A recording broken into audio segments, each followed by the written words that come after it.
How will the UK cope with the Queen's passing? Pub. New king will fail to consolidate power. Rebellion in the north and rumours of an army of the undead beyond the wall will appear. I've only been to the UK twice in my life, but if I had to guess, drinking. They're going to drink about it. Edit, looks like it happened. Cheers lads and ladies, drink up. Shit guys, they have sussed us out. The pub will be packed and choruses of God Save the Queen will sound throughout the nation. I'm assuming lol. When she dies we are screwed as it becomes God Save the King, going to be a shitshow for a few years of people singing the wrong lyrics. God Save the Queen as a deliberate means to say man, duck chuckles. 90% of us are just wondering if we will get an extra day off work. Extra day. She's the Queen. I demand a week off. RIP. Plus funeral day and plus another for the coronation.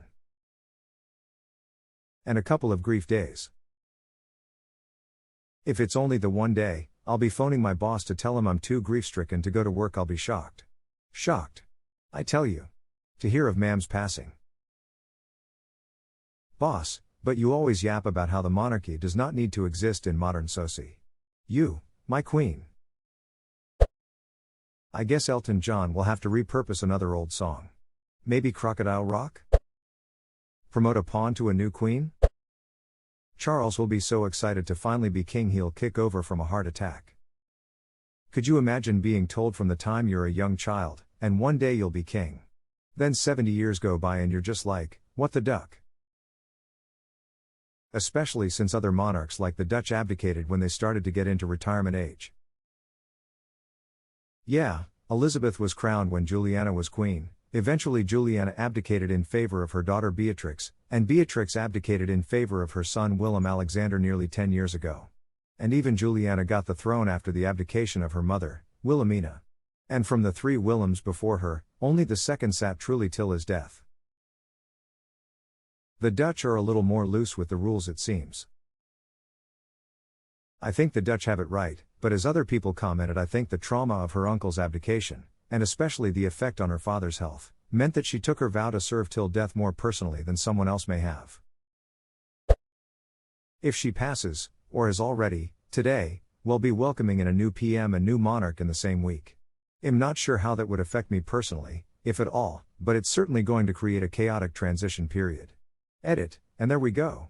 Announced almost as soon as I posted this. Politically, this couldn't be better for Liz Truss, right?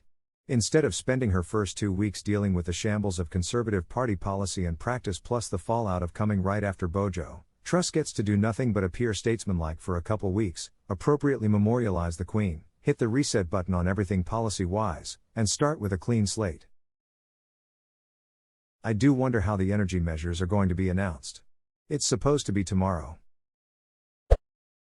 625 days from outlasting Louis XIV. To be fair, he became a king when he was a child. Had the same happened to Queen Elizabeth II, she would have surpassed him in the 2000s. If William and Charles both get into an accident, King George could have a go at Louis XIV's record. Are you planning something? Wouldn't you like to know, Officer Fudge Guzzler? Put the ducking kettle on. The spike in the electricity grid graphic. England goes dark. She will respawn at a randomly appointed location and Charles will never be king. Theoretically, Charles could pull a trick where he covers Great Britain with slabs to make the whole place spawn-proof. He'd have to use creative mode though. No way he'd be able to pull it off in survival. Use 1. Employees 2. Automated cobble generator 3. Sweatshops to make cobble slabs. I think a lot of people underestimate what a big thing this is going to be. If you read the accounts of what is planned, it is enormous in terms of days of national mourning, businesses being expected to shut, bank holidays, using football stadiums for memorial services etc., TV stations and radio being expected to stick to respectful programming. It'll be the only thing the news covers for days. Then there's the funeral and coronation, which will both be events that the country hasn't seen the like of for decades, because of how long she's been on the throne. The Queen really is loved by a lot of people, and for many more serves as a sort of unchanging point of stability. I think there will be plenty of people who are genuinely very upset, and many more who aren't upset but still feel a sense of loss. Of course the country will cope, but it's going to be a much more monumental thing than some people appreciate. Also the media will go a bit deranged. Our more conservative papers will be calling for full national shutdown to observe mourning. There'll undoubtedly be celebrities, politicians and members of the public cancelled for being deemed insufficiently sad. When Prince Philip died things got a bit silly, and this is going to be that times a million. Also worth adding that this isn't just a UK thing. All of the Commonwealth nations are going to be directly affected by it. Canada, Australia, New Zealand etc. I suspect within milliseconds of the announcement you will see people wanting Charles to abdicate or talks of becoming a republic, a conversation that will not happen as long as Elizabeth II is alive. As you said, her reign has been stable for 70 years. For many it's just a constant. So having a change is going to be huge due to the uncertainty it brings despite the best planning. I suspect within milliseconds of the announcement you will see people wanting Charles to abdicate or talks of becoming a republic, a conversation that will not happen as long as Elizabeth II is alive. I fully expect Australia's Republican movement to properly get going again once she's gone. The pound will crash, inflation will skyrocket, wars will escalate with no peace in sight. Oh wait. Whatever they're feeling, eventually they'll probably be rolling in the aisles when Charles dies of old age soon after taking the throne. Won't be anywhere near as long as his mum's 70+ year reign. That's all there was? That's all I get? Death, afraid so. The Sandman. Man, I haven't read that shit in like 15 years, but that's from the scene with the baby, isn't it? Immediately sent a pang of sadness through me. You get what everyone gets. A lifetime. Edit, forgive my memory, it's been 20 years since I read these. The baby goes, but, is that all there was? Is that all I get? And death goes, yes, I'm afraid so. The lifetime is from Brief Lives, talking to a guy that lived 15,000 years. https://geekwisdom.files.wordpress.com 202208 deathsandman.jpg? W858H1318. Doesn't a royalty have to be made from her ashes, which has to be consumed by the new ruler within 24 hours to absorb her powers? That's just a rumor she started. It'll actually cause her spirit to take over the younger body and continue ruling. Somehow Palpatine Elizabeth has returned. I would feel bad for Prince Charles. Guy waited 73 years for his first job, must be rough. Well, technically, Prince of Wales is a job. He just waited for the promotion. And once a man asked him about it and he said something like, "You're asking me if I can't wait for my mother to die?" Simba would like a word. Simba, I just can't wait to be king. Mufasa, oh okay. I see how it is.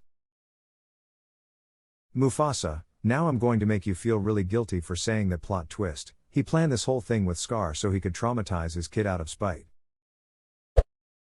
By making shitty memes about it on Reddit and such. I swear if I find one of those memes where they Photoshop a load of people into heaven and she's in it. Reddit.com. Edit, really bad timing that I posted this literally an hour before the Queen's death was announced. RIP Queen Elizabeth II. It'll probably be the biggest news ever in the UK and other Commonwealth countries. Other countries, it'd make the news but it wouldn't stop their day. Everyone will stop what they're doing to get to a TV set or radio. Work will be dismissed for the day to allow mourning. When I worked at a media group in the UK, we had a special protocol in case the Queen ever did die. Had a special phone number that was reserved only for this event. Dialing it even by accident would result in heavy repercussions. You'd also need to be aware that this could happen at any time. I worked the graveyard shift, 7 p.m. to 7 a.m., so even if this happened at 3 a.m., you'd need to respond fast. And when I say fast, I mean some of the fastest slow response times I've ever had to deal with. You'd be given 10 minutes from the story coming up, to acknowledging it and notifying that special number I mentioned, my manager and the chief editor. If you fail to do all that in 10 minutes, you'd be fined $50,000. That was the average late SLA fee back then. Because they needed to ensure all the newspapers, all the TV news stations and all other media sources online had the feed. So basically, we'd find out everything that's happened newsworthy 10 minutes before the rest of the world, if that makes sense. Sorry to drone on. My NDA expired about a year ago, so I made sure I was okay to post this. Where did that special phone number go? A cell phone? I am picturing a special rotary phone with like a spotlight on it. The phone you know? Who answers the special phone? A head honcho or like another person who passes stuff along? I am fascinated by this special phone number. It's the bat signal but with the picture of a corgi.